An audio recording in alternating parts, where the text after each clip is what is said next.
Hello my dear students, हमने one shot theory 3 part upload कर लिए हैं। 2 पार्ट में पार्टनरशिप पूरा खत्म है और तीसरे में पूरा का पूरा शेयर कैपिटल खत्म है। वो तीसरा पार्ट बहुत ज़्यादा इंपॉर्टेंट है। ऑल दो पूरी थ्योरी अगर आप कवर करना चाहते हैं तो सिर्फ इस सीरीज के थ्रू ही आपकी थ्योरी कवर हो जाएगी। और ये जो वीडियो है, इस वीडियो में हम कवर करने वाले हैं डिबेंचर और साथ ही साथ में financial statements of a company. लेकिन इसके बेसिक्स बहुत ज़्यादा जुड़े हुए हैं शेयर कैपिटल से। तो अगर आपने मेरा वो वीडियो नहीं देखा है तो रिकमेंडेड है पहले आप वो वीडियो देखें फिर ये देखें, बहुत ईजीली समझ में आ जाएगा क्योंकि इसके अंदर जो कॉन्सेप्ट है वो उससे एसोसिएटेड है, उसमें एक्सप्लेन्ड है। तो यहाँ कुछ ऐसे शब्द आ सकते हैं जो आपको समझ में ना आए, इसीलिए आप वो वाला वीडियो जरूर देखें। तो करेंगे वीडियो शुरू without any further delay. Let's get started.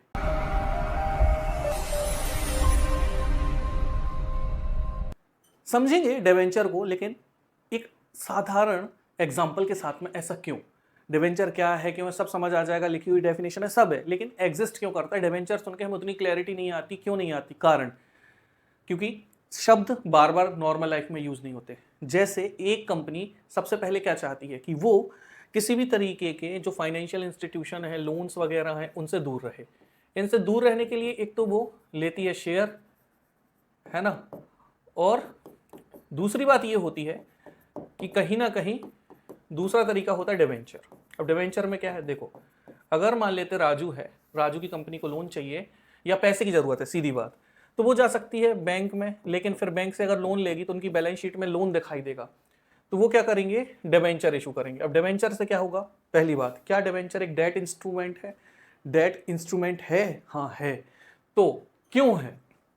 क्योंकि यहां भी पैसा उधार में ही लिया जा रहा है, लेकिन यहां पर इनवाइट किया जाता है आम जनता को कि आप हमारे यहाँ पर हमें क्या कर सकते हैं, पैसे दे सकते हैं। आम जनता उनको पैसे दे देगी, इसके बदले में कुछ एक समय के लिए वो कंपनी अपने पास पैसा रखेगी और इंटरेस्ट रेट के साथ इनको पैसा दे देगी। तो यहाँ छोटा छोटा अमाउंट बहुत सारे लोगों से ले लिया जाता है, कंपनी की लोन की रिक्वायरमेंट पूरी हो जाती है, जिसके बदले में जो डिवेंचर हैं कंपनी ने जो इशू किए हैं वो उनको कुछ इंटरेस्ट दे देती है। अब ये सवाल आ सकता है कि कोई डिवेंचर क्यों लेगा? इसलिए लेगा क्योंकि नॉर्मल बैंक के रिटर्न से डिवेंचर में जो रिटर्न्स होते हैं ये काफ़ी ज़्यादा होते हैं।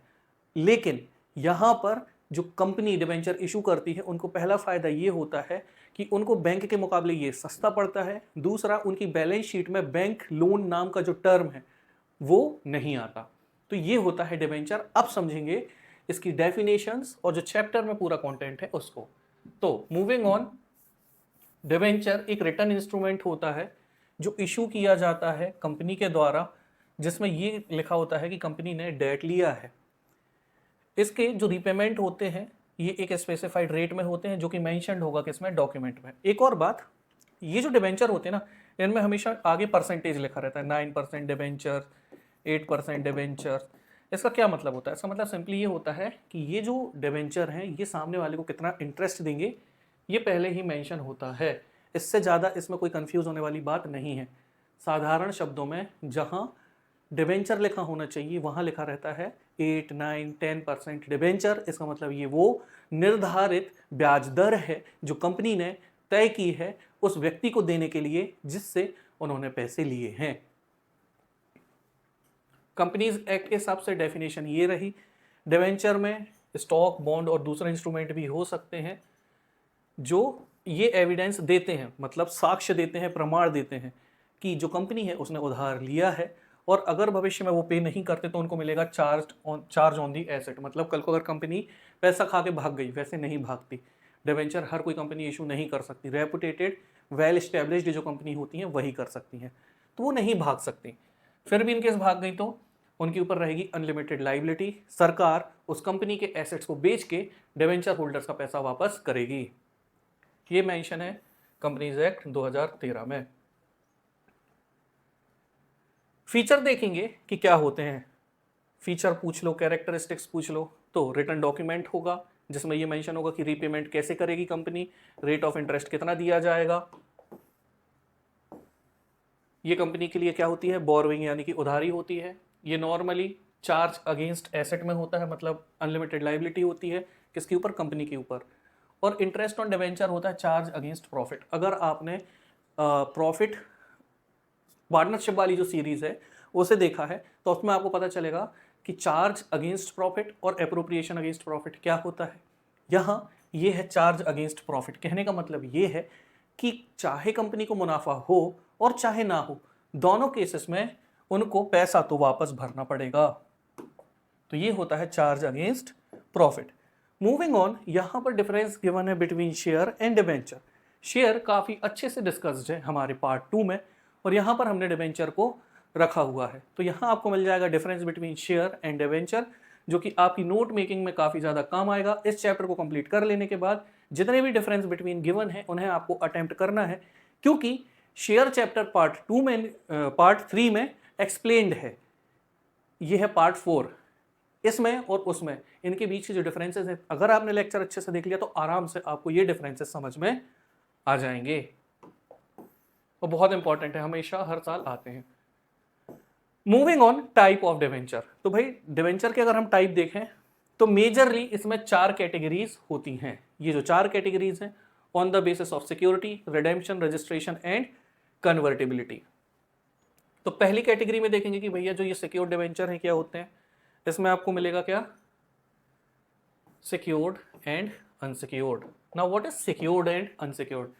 तो कुल मिला के सिक्योर्ड डिवेंचर वो होते हैं जो सिक्योर कर दिए जाते हैं फिक्स्ड और floating charge against the asset देके, मतलब जो कंपनी के एसेट्स का चार्ज है वो मिल जाएगा डिवेंचर होल्डर्स को।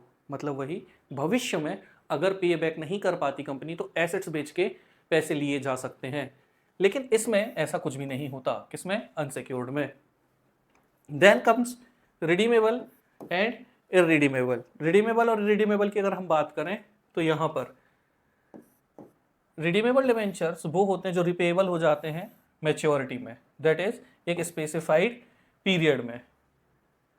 इररिडीमेबल डिवेंचर वो होते हैं जो कंपनी के पास लाइफ टाइम रहते हैं और सिर्फ तभी पे किए जा सकते हैं जब कंपनी क्या होगी, जब उन कंपनी का मतलब वो वाउंड अप हो जाएंगे, अपनी दुकान बंद कर लेंगे, मार्केट छोड़ के चले जाएंगे।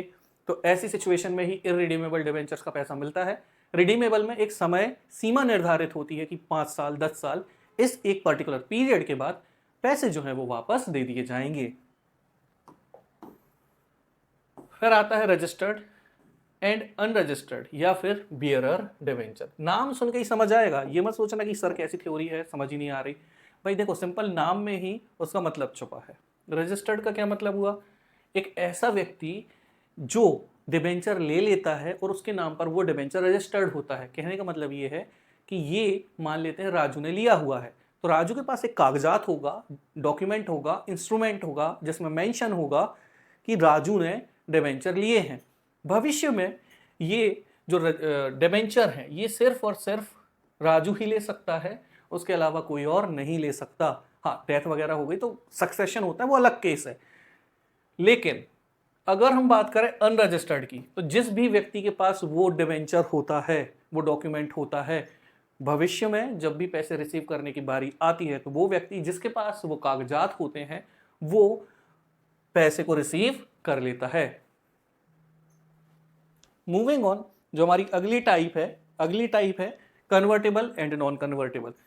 ऐसे डिवेंचर जो कन्वर्ट किए जा सकते हैं इक्विटी शेयर में वो है कन्वर्टेबल, और जो नहीं किए जा सकते वो है नॉन कन्वर्टेबल। कई बार इसमें ऐसी सिचुएशन भी आते हैं जिसमें पार्टली कन्वर्टेबल भी होता है और फुली कन्वर्टेबल, मतलब डिवेंचर का कुछ हिस्सा अगर शेयर में कन्वर्ट हो सके तो पार्टली कन्वर्टेबल, और अगर पूरा डिवेंचर शेयर में कन्वर्ट हो सके तो फुली कन्वर्टेबल, और अगर ना हो पाए तो नॉन कन्वर्टेबल। फिर कुछ एक्स्ट्रा कैटेगरीज भी हैं जो समझनी जरूरी हो जाती हैं। इसमें होता है पहला फर्स्ट डिवेंचर। फर्स्ट डिवेंचर का मतलब ये होता है, ये ऐसे डिवेंचर होते हैं जो कंपनी किसी और को डिवेंचर की पेमेंट करने से पहले किसको पे करते हैं? उन डिवेंचर होल्डर्स को जिनके पास ये वाले यानी कि फर्स्ट डिवेंचर कैटेगरी के बॉन्ड्स होते हैं। ऐसी सिचुएशन में ये कहलाता है फर्स्ट डिवेंचर। अगर आप इसे शेयर से रिलेट करो ना तो प्रेफरेंस शेयर से ही काफी रिलेट होते हैं। क्यों? क्योंकि सबसे पहले पेमेंट किसकी होती है? प्रेफरेंस शेयर होल्डर्स की। यहां फर्स्ट डिवेंचर होल्डर्स की होगी। फिर आता है सेकंड डिवेंचर, मतलब जो फर्स्ट के बाद आया वही सेकंड वाहियात सा लगेगा लेकिन यही है इसकी डेफिनेशन, ठीक है। फिर आती है कैटेगरी कूपन रेट डिवेंचर। ये क्या होता है, इसमें ना एक थोड़ा सा अतरंगी टाइप का होता है ये। इसमें क्या होगा, इसमें परसेंटेज नहीं दिया जाता कि भैया इतना ब्याज दर आपको दिया जाएगा। जब बेचा जाता है तो उसे एक डिस्काउंट के साथ बेचा जाता है। मतलब सिंपली मान लेते हैं कंपनी जो है 1 लाख रुपए के डिवेंचर इशू करती है। अब वो क्या करेगी, वो ये नहीं बोलेगी कि हम आपको इतना ब्याज देंगे, वो ये बोलेगी कि 1 लाख रुपए के डिवेंचर ले लो 75,000 में, 5 साल बाद में आप ये 75,000 के डिवेंचर हमें देना, हम आपको 1 लाख देंगे। तो यहाँ 5 साल के पीरियड में कितना इंटरेस्ट मिल गया, 25,000 का। 75,000 निवेश किए थे, 5 साल बाद 25,000 ऐड होके मिल गए, मतलब इनको मिल गया 1 लाख रुपए। तो ये हो गया zero coupon debentures. Then comes deep discount debentures. भैया ये थोड़ा और एक्सटेंशन है किसका, जो हमने पिछला वाला टाइप पढ़ा था उसका।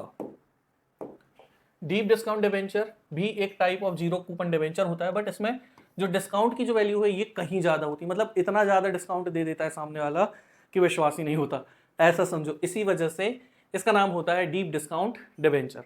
And the last one is guarantee debenture. ये वो डिवेंचर होते हैं जिसमें कंपनी तो कंपनी के साथ में कोई और भी गारंटी दे देता है। जैसे कि मान लो किसी एक कंपनी एक्स ने डिवेंचर दिए थे, लेकिन इनकी सिक्योरिटी की गारंटी की डिवेंचर में पेमेंट तो होगी ही होगी। इसकी गारंटी कोई और कंपनी भी ले सकती है, कोई और ऑर्गेनाइजेशन भी ले सकती है। और अगर कंपनी बहुत अच्छी है, बहुत बड़ी है, तो इस केस में तो गवर्नमेंट भी क्या करेगी, कहीं ना कहीं इसकी गारंटी ले लेगी। और यही होते हैं guarantee debentures. Next, disclosure of debenture in balance sheet. तो अगर हम बात करें disclosure of debenture in balance sheet की, बैलेंस शीट में कहां दिखेगा डिवेंचर, तो हम ये देखेंगे, ये पहली बात है बोरोइंग। और क्योंकि ये लंबे समय के लिए होता है तो ये बैलेंस शीट के इक्विटी एंड लायबिलिटीज वाले पार्ट में जाएगा। ये हम बहुत इन डिटेल्स पढ़ेंगे जब हम पढ़ेंगे क्या, financial statements of a company, जो कि इसी चैप्टर में इंक्लूडेड है। Debenture short term long term दोनों के लिए इशू किए जाते हैं। अगर लॉन्ग टर्म के लिए इशू किए गए तो ये कहलाएंगे non current liability. Short term के लिए अगर ये इशू किए जाते हैं तो ये कहलाएंगे करंट लायबिलिटी। ये डिपेंड करता है कि टेन्योर कितना है डिवेंचर का। और इन केस अगर कोई इंफॉर्मेशन गिवन ही नहीं है डिवेंचर्स के बारे में, तो ऐसी सिचुएशन में ये मान के चला जाएगा कि जो डिवेंचर्स हैं ये एक लॉन्ग टर्म बोरोइंग है। कई बार एक शब्द और बार बार आता है और वो है current मैच्योरिटीज of long term debt. इसका क्या मतलब होता है, इसका मीनिंग समझने के लिए ये काफी ज्यादा जरूरी होता है कि हम कॉन्सेप्ट समझें। देखो मान लेते हैं कोई एक डिवेंचर है जिसकी समय अवधि है 5 साल। तो अगर हम देखें कि इसको 5 साल के पीरियड में 1, 2, 2, 3 और 4, इस 4 साल के समय तक तो ये लॉन्ग टर्म हुआ, नॉन करेंट हुआ। लेकिन 5वें साल में ये मैच्योर होने लगेगा तो ये सिर्फ इसकी समय अवधि 1 साल की बचेगी। तो 4 साल तक ये किस में रहेगा, नॉन करेंट में। और 5वें साल में ये किस में चला जाएगा, करंट में। तो इसे ही बोलते हैं current मैच्योरिटीज of long term debt. मतलब जो आखिरी साल होता है डिवेंचर का वो लॉन्ग टर्म काउंट ना होके वो शॉर्ट टर्म काउंट होता है, नॉन करेंट ना होके करंट होता है। और इसे ही बोला जाता है क्या, मैच्योरिटीज of long term debt. Now talking about issue of debenture. तो डिवेंचर को इशू किया जा सकता है पब्लिक सब्सक्रिप्शन से भी या फिर प्राइवेट प्लेसमेंट से भी। और यहां पर जैसे शेयर इशू किए जाते थे कि उन्हें हम लमसम में भी इशू कर सकते थे, इंस्टॉलमेंट में भी इशू कर सकते थे। सिमिलरली यहां पर भी डिवेंचर को लमसम या इंस्टॉलमेंट में इशू किया जा सकता है। डिवेंचर इशू किए जा सकते हैं कैश के लिए या फिर कंसिडरेशन अदर देन कैश या फिर as collateral security.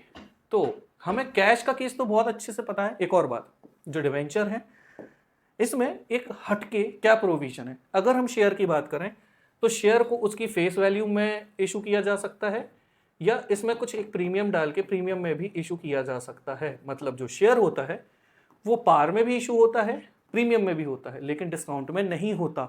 But debenture के केस में एक बात ये अलग होती है कि ये डिस्काउंट में भी इशू हो सकता है। Moving on, debenture for cash तो हम पढ़ते ही हैं और हमें पता भी है पैसे के बदले डिवेंचर दिए गए। लेकिन ऐसी कौन सी चीजें हैं जो आती हैं कंसिडरेशन अदर देन कैश में, तो कई बार क्या होता है कि जो डिबेंचर इशू किए जाते हैं, यहाँ पर कंपनी जो है ये कैश या चेक के थ्रू पैसा रिसीव नहीं करती, बल्कि इसके बदले में कुछ सर्विसेज या गुड्स ले लेती है ना।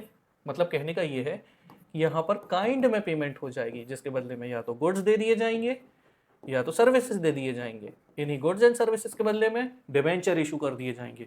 यही कहलाते हैं consideration other than cash. Moving on, ये कौन कौन सी सर्विसेज या गुड्स हो सकते हैं? तो प्रमोटर्स को ये दिए जा सकते हैं। प्रमोटर्स कौन होते हैं? पार्ट 3 में बहुत अच्छे से डिस्कस्ड था। यहाँ पर प्रमोटर्स को ये दिया जा सकता है किस लिए? कंपनी की शुरुआत करने के लिए। अंडरराइटर्स को दिया जा सकता है। ये सारे टर्म्स पार्ट 3 शेयर कैपिटल में बहुत अच्छे से डिस्कस्ड हैं। इसीलिए शुरू में भी मैंने बोला था आपको वो चैप्टर देखना पड़ेगा अगर आप इसमें क्लियरिटी चाहते हो।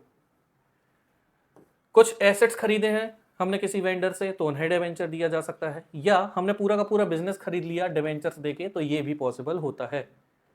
कई बार जो डिबेंचर है इन्हें एज कोलेटरल सिक्योरिटी भी यूज किया जा सकता है। और कोलेटरल सिक्योरिटी का मतलब आपको ऑलरेडी पता है, कुल मिला के गिरवी रख देना। ये होता है क्या?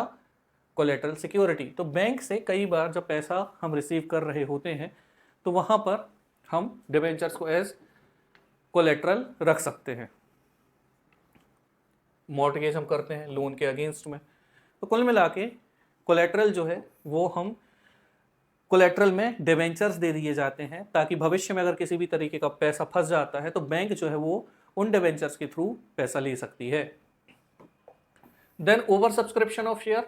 अब ओवर सब्सक्रिप्शन, अंडर सब्सक्रिप्शन हमने शेयर वाले चैप्टर में पढ़ा था। अगर आपने वो पढ़ा हुआ तो आपको ये सुन के ही समझ में आ गया होगा कि ओवर सब्सक्रिप्शन क्या है और अंडर सब्सक्रिप्शन क्या है।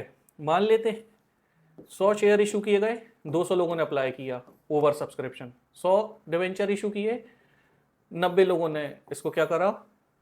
सब्सक्राइब करा, तो ये क्या हो गया? Under subscription. इसके बाद ये जो ओवर सब्सक्रिप्शन है इसको कैसे ट्रीट किया जा सकता है? सेम जो शेयर में मैंने समझाया था, एक्सेस एप्लीकेशंस को रिजेक्ट कर दो, प्रोरेटा कर दो, या इन तीनों का कॉम्बिनेशन ले लो। क्योंकि ये बहुत अच्छे से उस पार्ट में एक्सप्लेन्ड है, तो हम बढ़ेंगे आगे। हाँ, अंडर सब्सक्रिप्शन की अगर हम बात करें तो अंडर सब्सक्रिप्शन में कोई लिमिट नहीं है। जैसे मेंशन्ड थी कि शेयर में कि कम से कम 90% सब्सक्रिप्शन होना चाहिए, यहां ऐसा कुछ भी नहीं मिलेगा। देन इंटरेस्ट ऑन डिबेंचर क्या है? तो भाई इंटरेस्ट ऑन डिबेंचर वही है कि कंपनी ने अगर लिख रखा है कि वो 9% डिबेंचर देगी, तो वो 9% के हिसाब से जब उसके पे करने की वैल्यू आएगी तो उसे 9% ब्याज देना पड़ेगा, और ये चार्ज अगेंस्ट प्रॉफिट होता है।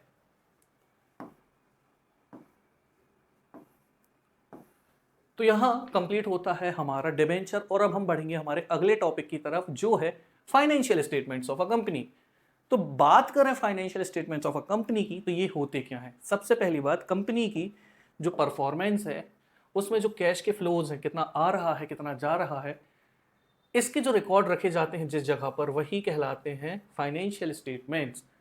इन स्टेटमेंट से हमें क्या मदद मिलती है? हमें यह समझ में आता है कि कंपनी की प्रॉफिटेबिलिटी कितनी है, कंपनी की फाइनेंशियल हेल्थ कैसी है, और वो अच्छे से ऑपरेट कर पा रहे हैं या नहीं कर पा रहे, यानी कि उनकी ऑपरेशनल एफिशिएंसी कैसी है। बात करें अगर हम डेफिनेशन की, तो कंपनीज एक्ट 2013 का कहना यह है कि आपको फाइनेंशियल स्टेटमेंट में balance sheet, profit and loss account, cash flow statement, ये तीनों देखने मिलेंगे, और साथ ही साथ में अगर जरूरत पड़ी तो कुछ एक्सप्लेनेटरी नोट्स, यानी कि उनको जो ट्रांजैक्शन है उनको एक्सप्लेन करने वाले दस्तावेज भी उपलब्ध होने चाहिए। 3 होंगे, पहला बैलेंस शीट, दूसरा प्रॉफिट एंड लॉस, तीसरा कैश फ्लो स्टेटमेंट, चौथा अगर उसको एक्सप्लेन करने के लिए किसी नोट्स की जरूरत है, नोट्स टू अकाउंट्स बोलते हैं उनको, तो वो भी होने चाहिए। Then type of financial statements. Balance sheet में क्या मिलेगा आपको? एसेट, लायबिलिटीज और equity. Profit and loss account में आपको क्या मिलेगा? खर्चे मिल जाएंगे, कितने प्रॉफिट हुए हैं, ये सारी चीजें। कैश फ्लो में कैश का कितना इनफ्लो हुआ है और कितना आउटफ्लो हुआ है, ये देखने मिल जाएगा। फाइनेंशियल स्टेटमेंट की अगर हम ऑब्जेक्टिव देखें कि इनके ऑब्जेक्टिव क्या हैं, तो सबसे पहली बात, कंपनी के बारे में फाइनेंशियल इंफॉर्मेशन हमें कौन देंगे? फाइनेंशियल स्टेटमेंट, जो कि ये बताएंगे कि भैया एसेट, लायबिलिटीज और अर्निंग की सिचुएशन कैसी है। Then comes assesses profitability, company को फायदा हुआ है या नुकसान ये पता चल जाएगा, और जब ये पता चल जाएगा तो ये मदद करेगा इन्वेस्टर्स की, क्रेडिटर्स की, मैनेजमेंट की, किसमें, प्लानिंग में।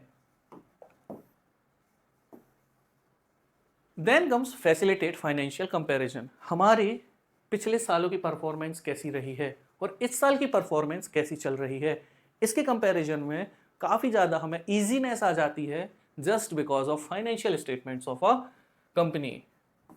देन कम्स लॉ के साथ कंप्लाइंस हम करते हैं। अब लॉ जो है ये मेंशन करता है कि आपको बैलेंस शीट बनानी ही पड़ेगी। कंपनीज एक्ट 2013 कहती है कि अगर आप एक कंपनी हैं तो आपको बैलेंस शीट बनानी पड़ेगी। तो यहाँ आप कंप्लाइंट करते हैं, अग्री करते हैं, सहमत होते हैं जो कानून, जो नियम बनाए गए हैं उनसे। और ये कौन तय करता है? Companies act 2013। और ये हो सकते हैं GAAP और IFRS जो कि 11th में बताए गए थे। याद है तो ठीक है, वरना इनको इग्नोर करके सीधा आप सिर्फ ये भी लिख सकते हो। कंपनी की लिक्विडिटी और सॉल्वेंसी कैसी चल रही है ये भी पता चल जाता है किससे? फाइनेंशियल स्टेटमेंट्स से। ये भी पता चल जाता है कि शॉर्ट टर्म ऑब्लिगेशन कितनी है, लॉन्ग टर्म ऑब्लिगेशंस कितनी है। Then comes next part, nature of financial statement. अगर हम इनके नेचर की बात करें तो हिस्टोरिकल होते हैं। हिस्टोरिकल क्यों होते हैं? इतिहास में किए गए, पास्ट में किए गए जो एक्सपेंसेस हैं उनका जो हमने हिसाब किताब रखा है वही तो बैलेंस शीट है। तो नेचर कैसा हुआ? हिस्टोरिकल। इन्हें मॉनिटरी टर्म्स में एक्सप्लेन किया जा सकता है। लगातार एक इंटरवल में, एक पीरियड में, क्वार्टरली हो सकता है, एनुअली हो सकता है, इन्हें प्रिपेयर किया जाएगा। रेगुलेटेड बाय स्टैंडर्ड्स, इन्हें रेगुलेट किया जाता है किनके थ्रू? अकाउंटिंग स्टैंडर्ड्स के थ्रू या कंपनीज एक्ट के थ्रू भी। तो ये था nature of financial statements. Okay, इसमें 2 पॉइंट और हैं। Then comes summarised report. यहां पर आपको समराइज्ड रिपोर्ट मिलेंगी। समराइज्ड का मतलब क्या है?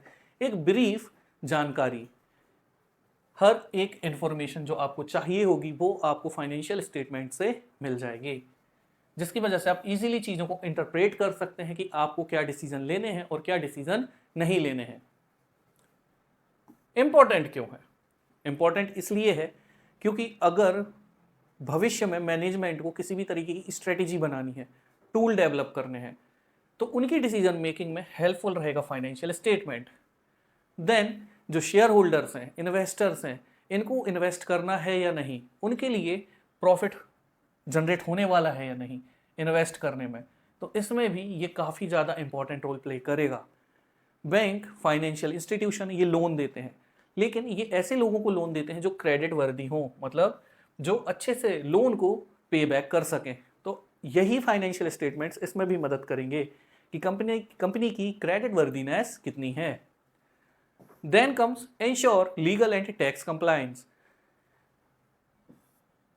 ये जो स्टेटमेंट है ये इंश्योर करते हैं कि जो लीगल फॉर्मेलिटीज है ये भी पूरी तरीके से पूरी हों, और टैक्स कंप्लायंसेस यानी कि किसी भी तरीके की टैक्स पेमेंट करनी है तो वो भी पूरी हो जाए। तो ये हेल्प करेगा टैक्सेशन में, किसी भी तरीके के ऑडिट्स हो रहे हैं उसमें, और कोई अप्रूवल चाहिए तो उसमें भी ये मददगार साबित होते हैं। Then determine growth and stability. भविष्य में जो कंपनी है वो स्टेबल रहने वाली है या नहीं, ग्रोथ करेगी या नहीं, इसे भी प्रेडिक्ट किया जा सकता है, समझा जा सकता है with the help of financial statement. और जब ये सारी चीज़ें होती हैं तो आप चीज़ों को काफ़ी अच्छे से एवेल्युएट कर सकते हो कि जो कंपनी थी उसकी परफॉर्मेंस कैसी थी, उसकी एफिशिएंसी कैसी थी, और कंपनी की जो स्ट्रेंथ है और जो वीकनेसेस हैं वो क्या क्या हैं।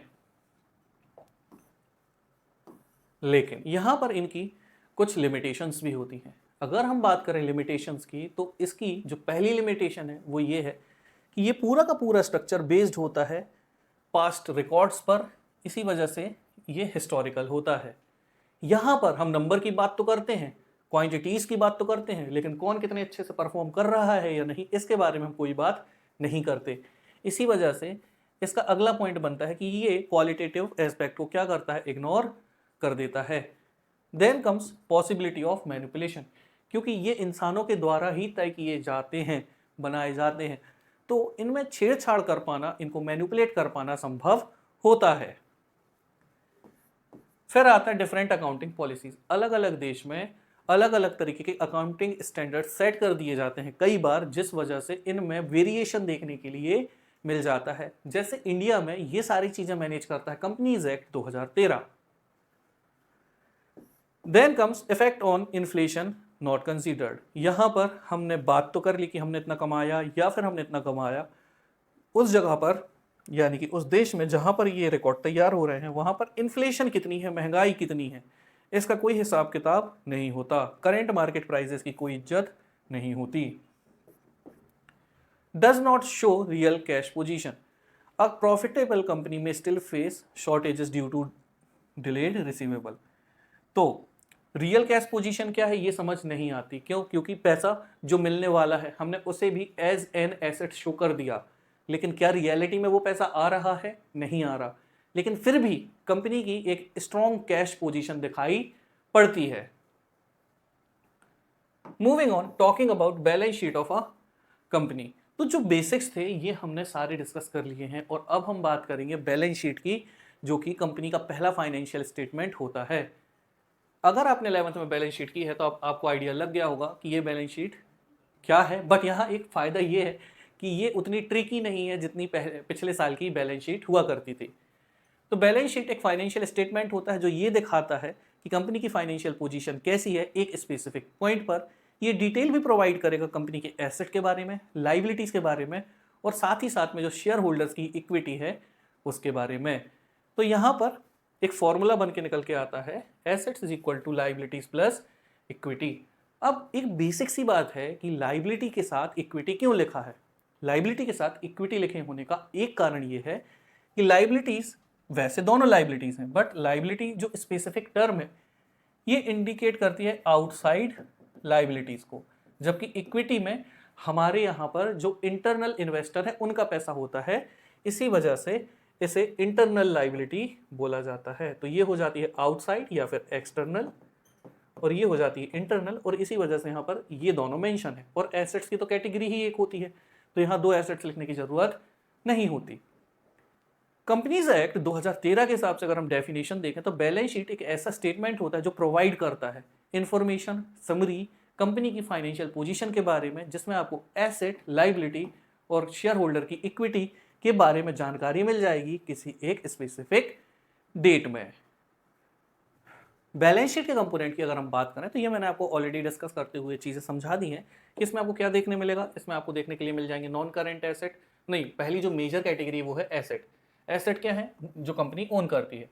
कैटेगरी इसमें मिलेंगे नॉन करेंट एसेट, यानी कि जिनकी समय अवधि या उम्र 12 महीने से ज़्यादा है,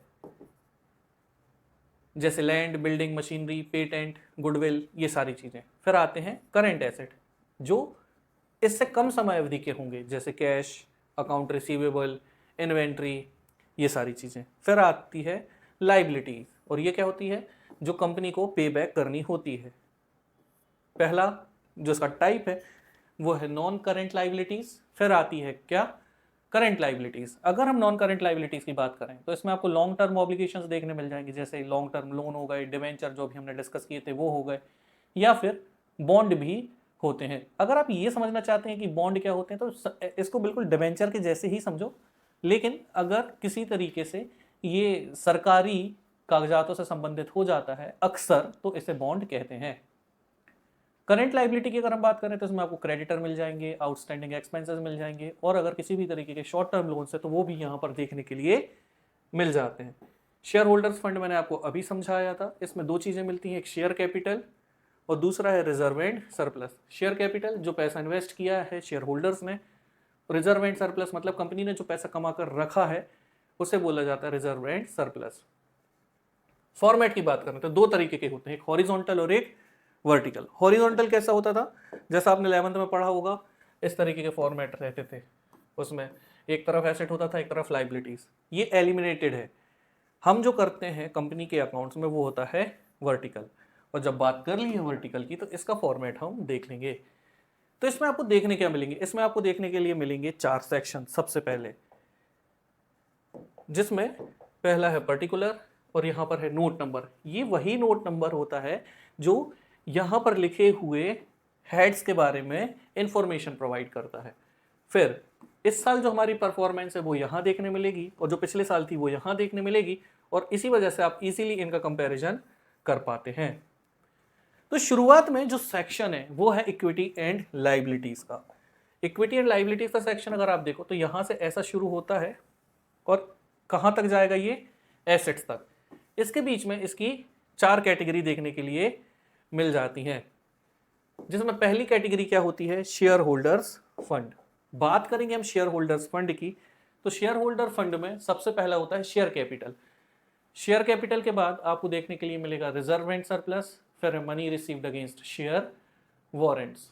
अब आपको मैं एक बात यहाँ पर ये बता दूं कि ये सारे जो हेड्स हैं जिनके बारे में बात कर रहे हैं हम, ये एक्सप्लेन्ड है आगे, अभी सिर्फ मैं आपको बैलेंस शीट के बारे में इंफॉर्मेशन दे रहा हूं। Then comes share application money pending allotment, फिर आता है नॉन करेंट लायबिलिटीज, फिर आता है करेंट लायबिलिटीज।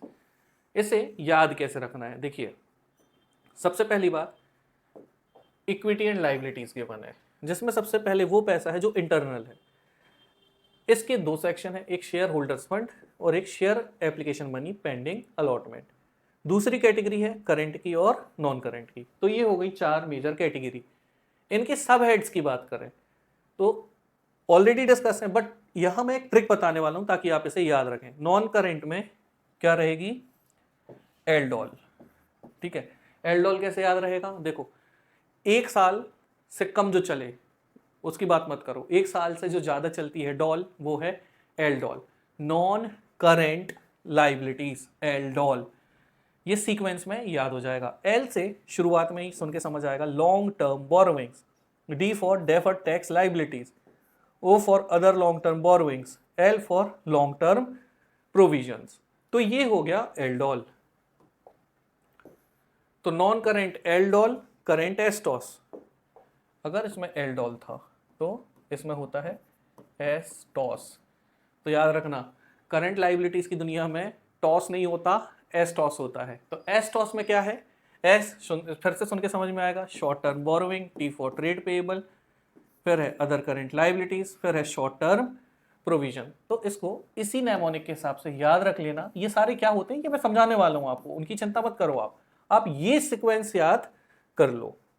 ओके, देन जब हमने ये समझ लिया है तो आगे बढ़ेंगे हम, और आगे बढ़ने पर फिर हमें मिलेगा दूसरी main category, that is assets. Assets में क्या मिलेगा आपको, सबसे पहला है इसमें नॉन करेंट एसेट। तो नॉन करेंट एसेट में इसकी जो पहली कैटेगरी है, यहां पर बात की गई है किनके बारे में, टेंजिबल और इंटेंजिबल एसेट्स के बारे में। Property plant and equipment and intangible assets, ये तीनों मिलके क्या बनाते हैं, टेंजिबल एसेट्स। अगर याद नहीं रहता तो आप सीधा ये याद रखो, टेंजिबल एंड इंटेंजिबल एसेट, जिन्हें आप छू सकते हैं, महसूस कर सकते हैं। प्रॉपर्टी प्लांट एंड इक्विपमेंट पहला, जिन्हें आप छू नहीं सकते, महसूस नहीं कर सकते, सॉफ्टवेयर हो गया, गुडविल हो गई। इंटेंजिबल, अगर हम बात करें किसकी, कैपिटल वर्क इन प्रोग्रेस की, तो मान लेते हैं कि जो जितने भी टेंजिबल एसेट्स हैं अगर वो कंप्लीट नहीं हुए, उन पर काम चल रहा है, तो वो कहलाएगा क्या, कैपिटल वर्क इन प्रोग्रेस। और अगर इसी तरीके से सॉफ्टवेयर या इंटेंजिबल एसेट बन रहे हैं तो वो कहलाते हैं इंटेंजिबल एसेट अंडर डेवलपमेंट। फिर इसके बाद आता है क्या, नॉन करेंट इन्वेस्टमेंट। फिर आता है deferred tax asset, long term loans and advances, और फिर आता है क्या, अदर नॉन करेंट एसेट्स। याद रखने का तरीका वही कि यहां आपको एसेट्स में पहला क्या देखने के लिए मिला था, नॉन करेंट। नॉन करेंट में पहला क्या था, टेंजिबल एंड इंटेंजिबल। फिर इसके बाद के जो ये 4 हैं, इन्हें याद रखने का तरीका क्या है, NDLO। अब आप बोलोगे सर आप तो सीधा सीधा याद करा रहे हो, भैया एल डॉल, एस्टॉस, NDLO। NDLO किस में है, एसेट्स में। तो NDLO में अगर याद ना हो तो 2-4 बार मन में बोल लेना, इतना तीव्र दिमाग तो हो चुका होगा कक्षा 12वीं में आके कि ऐसे 4 शब्द याद हो जाएं।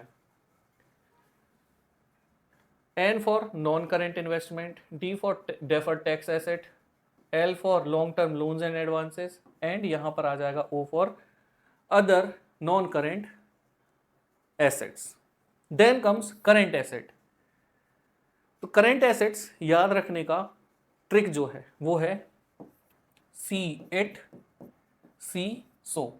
अब C8 सो में क्या है, सी पहला सी इसके साथ वाला जिसमें आपको मिलेगा current investment, inventories, trade receivable.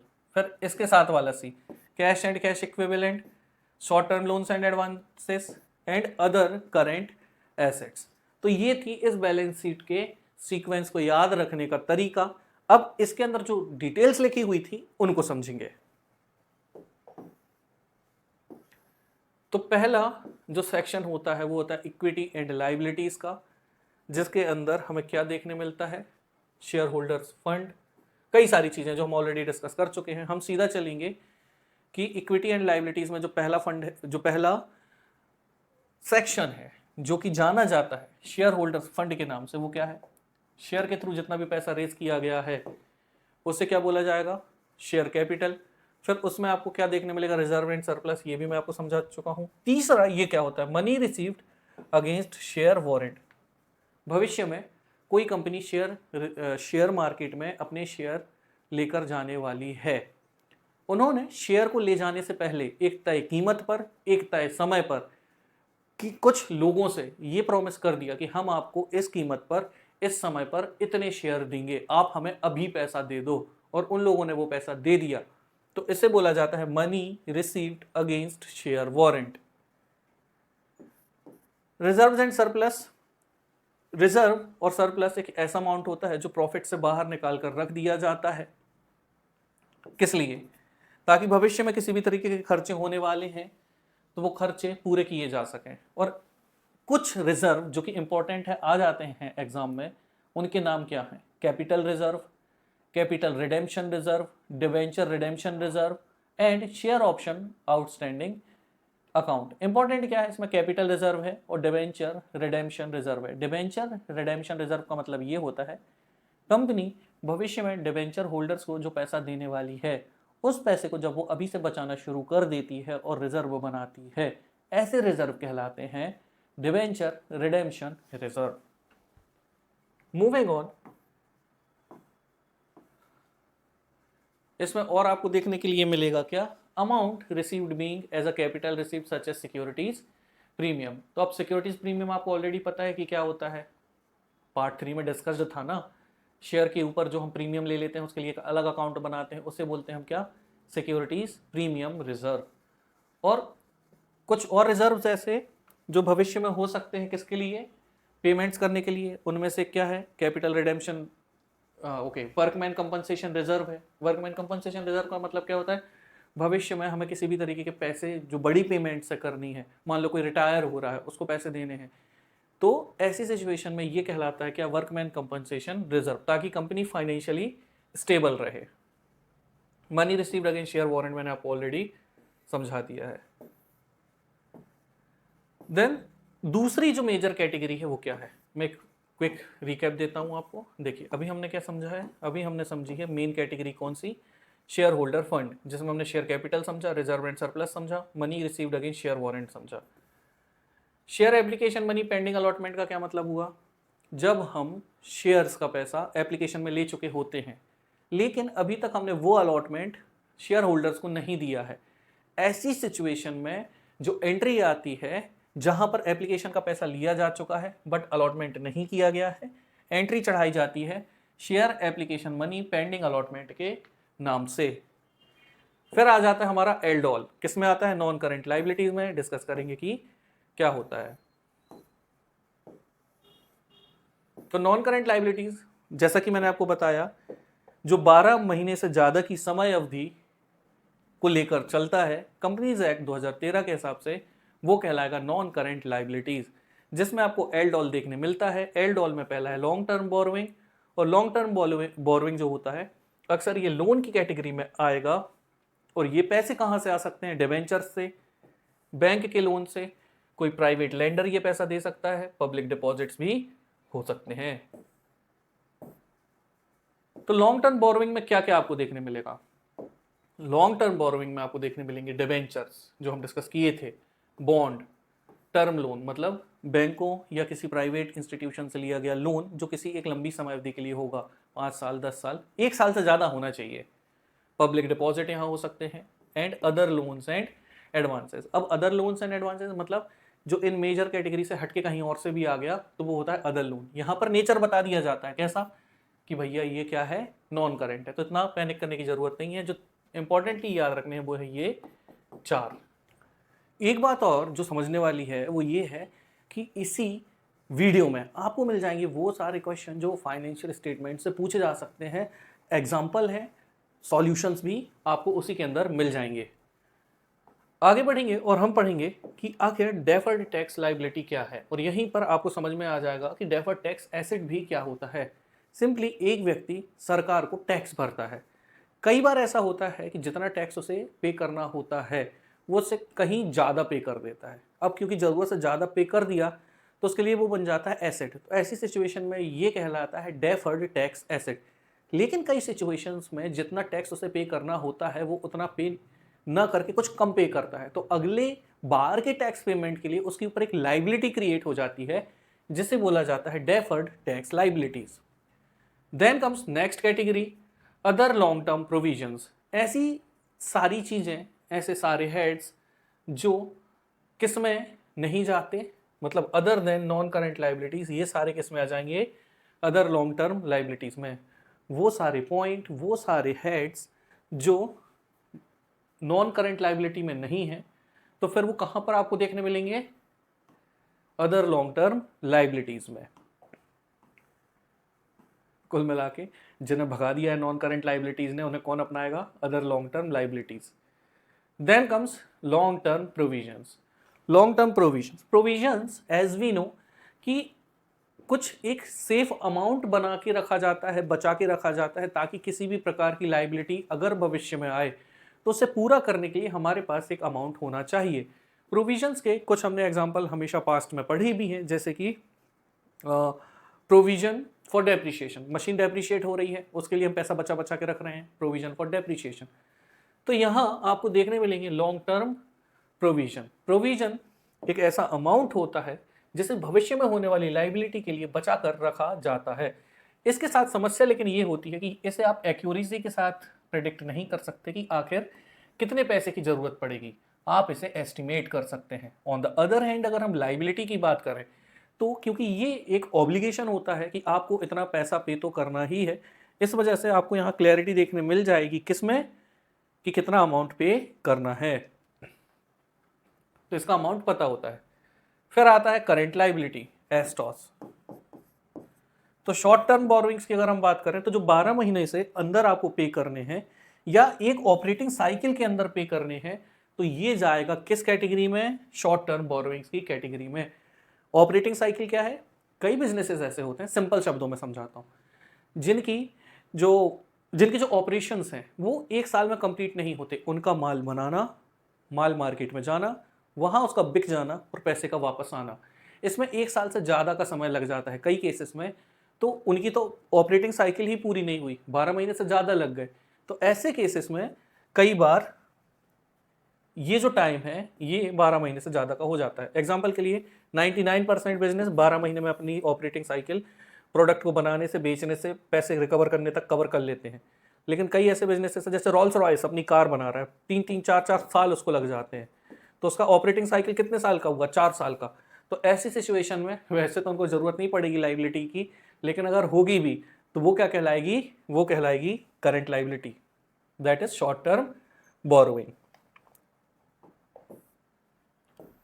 Example क्या है इसके, एग्जाम्पल है लोन रिपेएबल ऑन डिमांड, ऐसा लोन जो डिमांड पे रिपेएबल है ना, बैंक से आपने लिया, 6 महीने बाद बोली कि चलो भैया पे कर दो, तो शॉर्ट टर्म। बैंक का overdraft, short term. Cash credit लिया बैंक से, short term. Long term debt, debenture में भी पढ़ाया था ना मैंने, जो डिबेंचर होते हैं वो लॉन्ग टर्म डेट होते हैं, लेकिन फाइनल ईयर में क्या होते हैं, वो शॉर्ट टर्म बन जाते हैं, उसे ही बोला जाता है करेंट मैच्योरिटीज। ऐसा कोई भी लोन जो 12 महीने के अंदर पे करना पड़े, या फिर ऐसे डिपॉजिट्स भी हो सकते हैं जो 12 महीने के अंदर हमें पे करने पड़ जाएं। इसके अलावा अदर लोन्स एंड एडवांसेस भी आता है। ये 5 इंपॉर्टेंट है जो क्वेश्चन में आते हैं। यहां पर क्योंकि हमने पूरा लाइबिलिटीज वाला सेक्शन पढ़ लिया है, तो यहां पर रहे आपके पास, या ये रहे आपके सामने कुछ एग्जाम्पल जिसमें क्वेश्चन और सॉल्यूशन दोनों गिवन है। कोशिश ये करना कि पहले आप क्वेश्चन को खुद से अटेम्प्ट करो और फिर उसके बाद आप टैली करो इसके सॉल्यूशन से। Moving on to the next one, ये रहा इलस्ट्रेशन नंबर 4 और इलस्ट्रेशन नंबर 5। फिर है इलस्ट्रेशन नंबर 6, इलस्ट्रेशन नंबर 7। यहाँ पर इनके जो नंबर हैं वो सीक्वेंस्ड नहीं है, तो ये मत सोच लेना कि सर, वरना कमेंट में आप लिख दो सर आपके क्वेश्चन का सीक्वेंस बिगड़ा हुआ है। तो भैया सीक्वेंस बिगड़ा हुआ है, हमें पता है, हमने खुद आपको बता दिया है। आपको क्वेश्चन के नंबर से नहीं, क्वेश्चन से मतलब होना चाहिए। ये रहा एक और क्वेश्चन, एक्चुअली 2 हैं।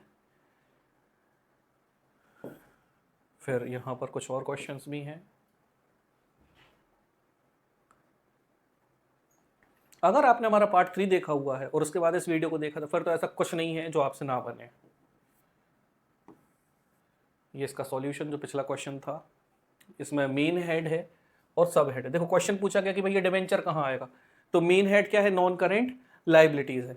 सब हेड क्या है, लॉन्ग टर्म बोरोइंग। देख के ही समझ में आ रहा है ना। पब्लिक डिपॉजिट सुन के ही समझ में आ रहा है कि बैलेंस शीट की मेन हेड क्या है, नॉन करेंट लाइबिलिटीज, उसका सब हेड क्या है, लॉन्ग टर्म बोरोइंग। अगर आपसे क्वेश्चन पूछा जाता है तो बिल्कुल सेम ऐसा ही फॉर्मेट आपको बना देना है। जो टॉपर्स की 2024 टॉपर की जो शीट थी वो भी मैंने ऑलरेडी अपलोड की हुई है। उसमें भी हमने देखा था कि ये क्वेश्चन 3 मार्क्स का आया था, जिसमें सिर्फ 3 लाइन में ऐसा बना के लिख दिया गया था और जो स्टूडेंट था उसको पूरे के पूरे मार्क्स मिले थे। नाउ अब हम बात करेंगे एसेट्स की। तो एसेट्स कैटेगराइज्ड हैं 2 मेन कैटेगरी में, एक नॉन करेंट और एक करेंट। अगर हम बात करें नॉन करेंट एसेट की, तो ऐसे एसेट जिनकी समय अवधि 12 महीने से ज़्यादा की हो या एक ऑपरेटिंग साइकिल से ज़्यादा की हो, वो जाते हैं नॉन करेंट एसेट की कैटेगरी में, जहां पर आपको देखने के लिए मिल जाएंगे क्या, property, plant, equipment and intangible assets. फिर आपको देखने के लिए मिलते हैं क्या, non current investment, deferred tax liability, long term loan and other non current assets. जिसमें इसकी ट्रिक में मैंने बताया था कि पहला तो टेंजिबल और इनटेंजिबल है, पहले भी मैं बता चुका हूँ। यहाँ बनता है एनडीएलओ।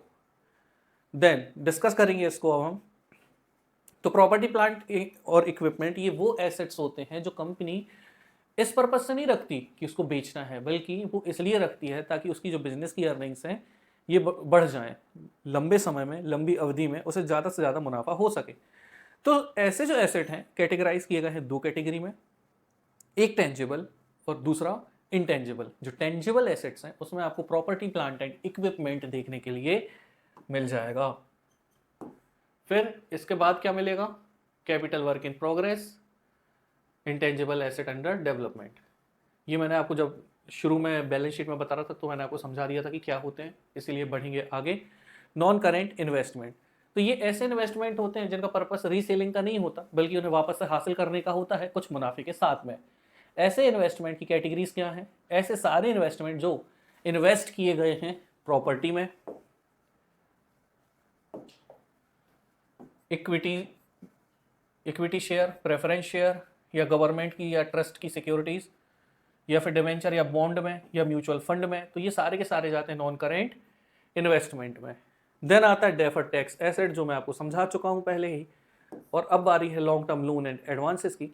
तो समझने वाली बात ये होती है कि long term loan and advances का मतलब होता है हमने किसी को लोन दिया है, जबकि सिर्फ लॉन्ग टर्म लोन लिखा रहा है तो इसका मतलब होता है ये हमने रिसीव किया है।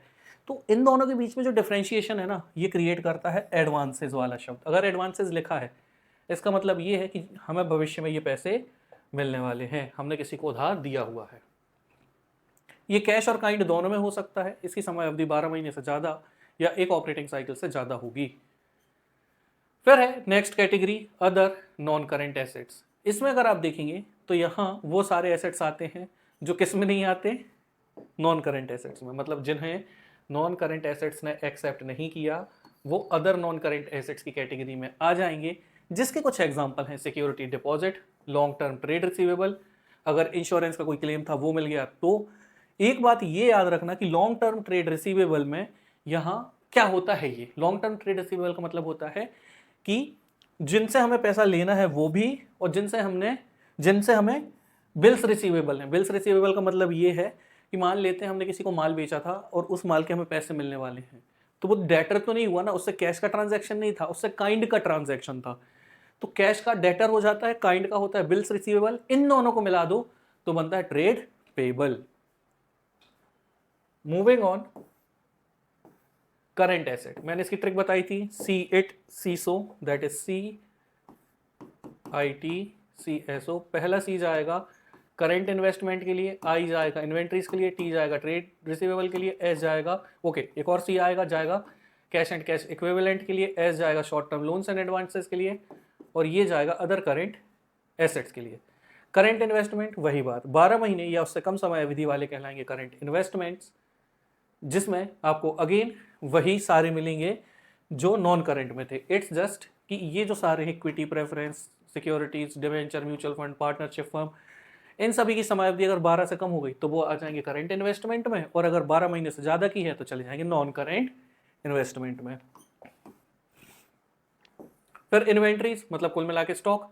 स्टॉक किस लिए रखा जाता है? ये बिजनेस के नॉर्मल कोर्स के लिए रखा जाता है, उसकी नॉर्मल लाइफ में ऑपरेट करने के लिए रखा जाता है। यहाँ पर चाहे मैन्युफैक्चरिंग की बात चल रही हो चाहे ट्रेडिंग की, आपको इसमें क्या देखने मिलता है? Raw material, work in progress, finished goods,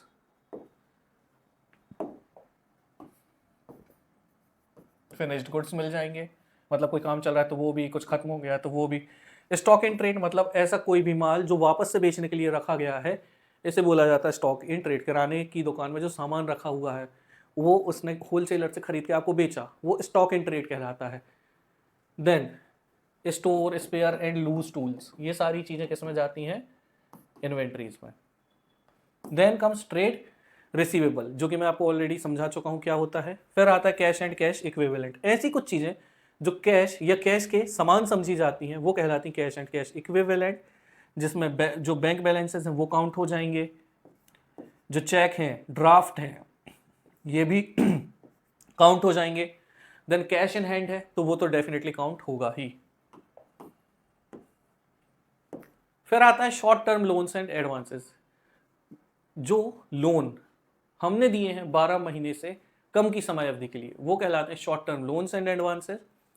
and then comes the last one, other current assets, तो जो करंट एसेट्स की कैटेगरी में नहीं गया होगा वो यहाँ पर आ जाएगा, और इसके कुछ एग्जांपल होते हैं प्रीपेड एक्सपेंसेस, जो डिविडेंड मिलने वाला है वो, कोई टैक्स हमने एडवांस में भर दिया है तो वो। और यहाँ पर खत्म होता है हमारा ये वाला चैप्टर भी, financial statements of a company. यहाँ पर कुछ इलस्ट्रेशंस हैं जो कि मैं आपके सामने रखने वाला हूँ, जिसे आप कोशिश करें कि क्वेश्चन को पहले स्वयं सॉल्व करें, देन उसके बाद आप किससे सॉल्व करेंगे? उसके सॉल्यूशन से। यहाँ पिछले वाले जो एग्जांपल्स थे वो संबंधित थे लाइबिलिटीज से, ये वाले जो एग्जांपल हैं ये संबंधित हैं एसेट्स से। Moving on to the next one.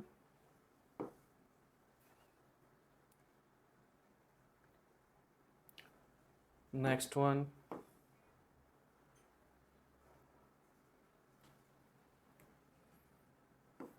Then next. यहां पर भी आप देखेंगे कि वैसे ही कैटेगराइज किया गया है मेन हेड और सब हेड में। क्वेश्चन कैसे होंगे और उनको कैसे सॉल्व करना है ये बकायदा बहुत अच्छे से इसके सॉल्यूशंस में ही दिया हुआ है, और सिर्फ ऐसे ही करके आना है। और जो मैंने पढ़ाया है ना, ये गिनी चुनी चीजें याद कर लोगे तो आराम से बहुत अच्छे मार्क्स स्कोर कर पाओगे। नेक्स्ट,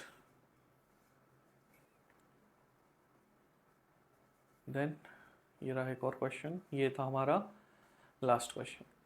तो इस क्वेश्चन को हमने कर लिया है कंप्लीट, और बहुत ही जल्दी मिलूंगा मैं आपसे अगली वीडियो में, जहां पर हम बहुत अच्छे से आगे बढ़ रहे होंगे हमारी इसी सीरीज में। और मैं कोशिश करता रहूंगा कि आप तक ऐसे वीडियोस लेकर आता रहूं जो आपके लिए कहीं ना कहीं बहुत ही ज़्यादा इंफॉर्मेटिव होने वाले हैं, आप ज़्यादा से ज़्यादा मार्क्स स्कोर कर पाओ।